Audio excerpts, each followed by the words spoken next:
Une civilisation, on peut l'expliquer par une organisation efficiente d'une société. C'est quoi une société? C'est un ensemble de forces. Donc ces forces sont humaines, animales, végétales, aquatiques, aériennes, cosmiques, tout ça. C'est tout ça qui fonde la société. Et au sein d'une société, il y a quand même une hiérarchie. Et dans cette hiérarchie, il y a des élites qui ont le pouvoir d'organiser de façon efficiente cette société, c'est-à-dire cet ensemble-là qui doit être harmonisé, orienté pour aller vers le but.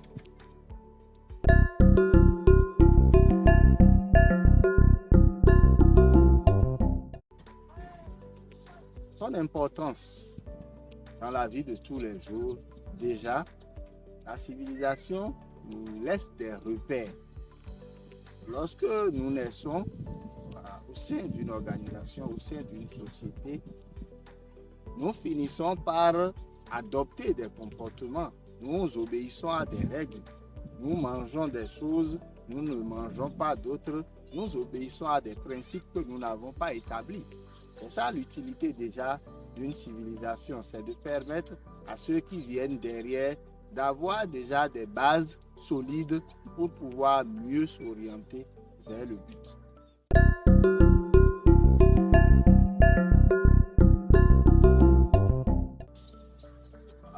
À partir des explications antérieures que nous avons essayé de donner à la civilisation et à son importance, on peut dire qu'une personne civilisée, c'est une personne qui accepte appartenir à une organisation dans laquelle elle se retrouve.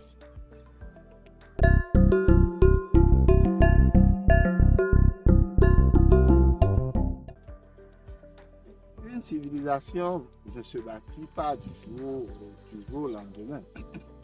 C'est un précepte, une vision même qui est antérieure même à notre existence, puisque toute chose existe par le pouvoir de la pensée.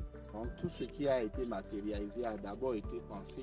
Donc la civilisation, c'est d'abord une pensée, d'accord?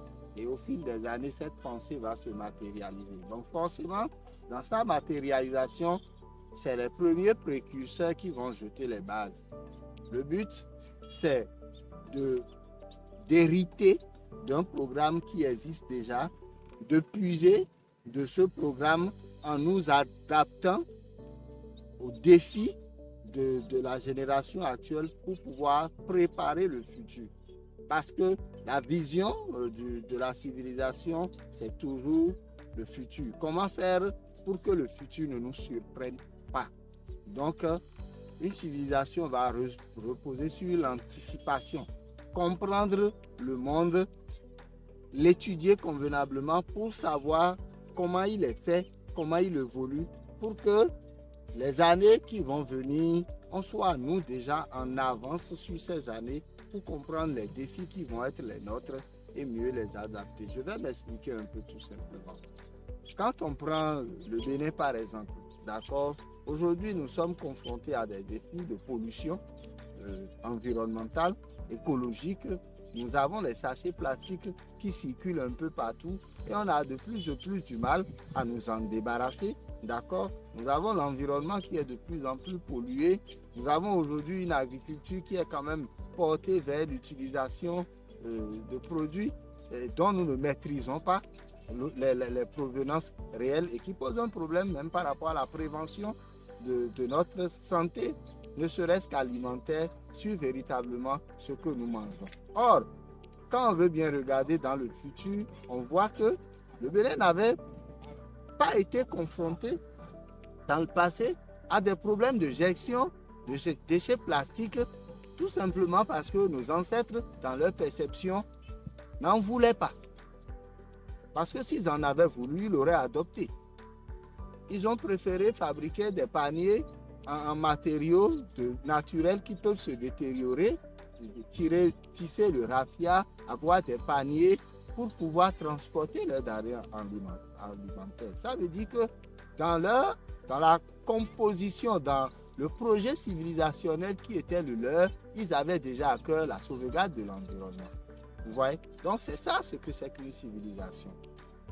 Harmoniser les réflexions en tenant compte de ce qui nous entoure, les arbres, les cours d'eau, les océans, l'air, la terre et nos rapports avec tout cela.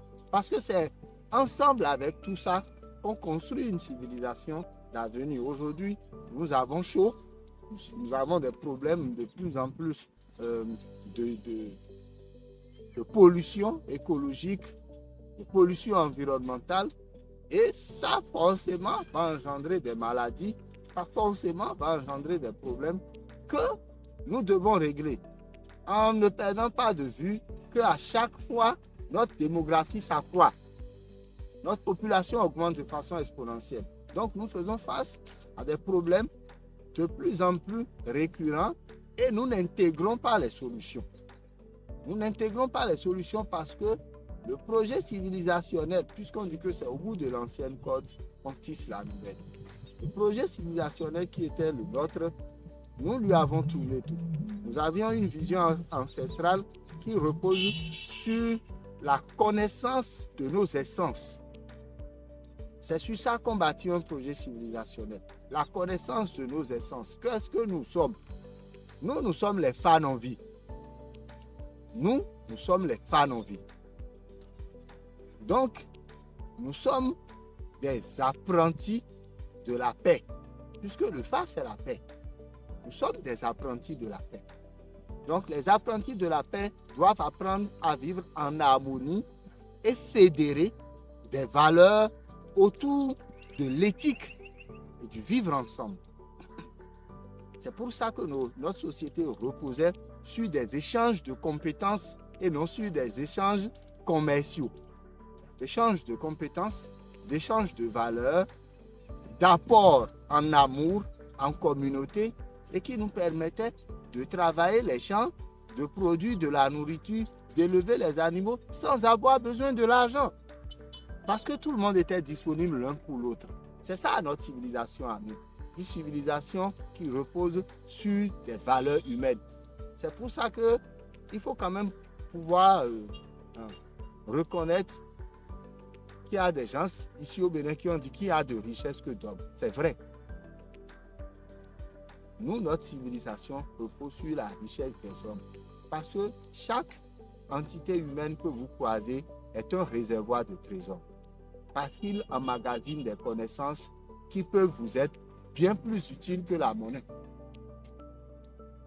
Nous, notre projet civilisationnel repose sur les connaissances, les savoirs et les corrélations que les entités humaines biologiques que nous sommes sont censées créer entre eux pour aller vers le bien-être.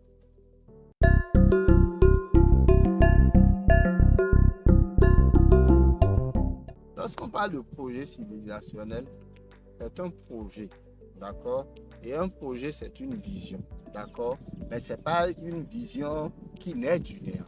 C'est une vision qui part d'une observation de beaucoup de choses, d'accord? Donc, le projet civilisationnel ici, ça va être une vision adaptée à une époque en se basant sur les connaissances antérieures, sur les réalités actuelles et la corrélation entre les deux, les projeter dans le futur pour voir sur la base de tous les éléments que nous disposons aujourd'hui, comment est-ce que nous internalisons désormais notre méthodologie de bien-être. Comment est-ce que nous agençons notre vision? Comment est-ce que nous orientons les naissances? Comment est-ce que nous orientons les formations? Mais j'aime pas trop le mot formation, je préfère parler de techniques de transformation pour améliorer les compétences. Quelles sont les écoles que nous devons favoriser? Quelles sont les écoles que nous devons fermer? Quelles sont les institutions que nous devons améliorer? Quels sont les types de partenariats diplomatiques que nous devons axer désormais? Quelle est la place que nous voulons que notre peuple et nos populations occupent entre elles et entre le reste du monde? Vous voyez? Donc, ce sont toutes ces réflexions. Quelle est notre vision de notre stratégie de sécurité militaire? Quelle est notre vision de notre stratégie de sécurité sanitaire? Quelle est notre vision de notre stratégie d'autosuffisance alimentaire? Quelle est notre vision de notre stratégie spirituelle? Quelle est notre vision de notre planification commerciale et quelle est notre vision de notre orientation diplomatique tant à l'échelle continentale qu'à l'échelle mondiale? C'est sur tout ça que repose un projet civilisationnel. Et lorsqu'on se pose toutes ces questions, on vient maintenant identifier les forces que nous avons, mais aussi les faiblesses. Donc, un projet civilisationnel va disséquer tout ce que nous avons comme potentialité et harmoniser tout ça pour construire une architecture indéniable à la construction d'une société d'élite. C'est ça ce qu'on appelle un projet civilisationnel.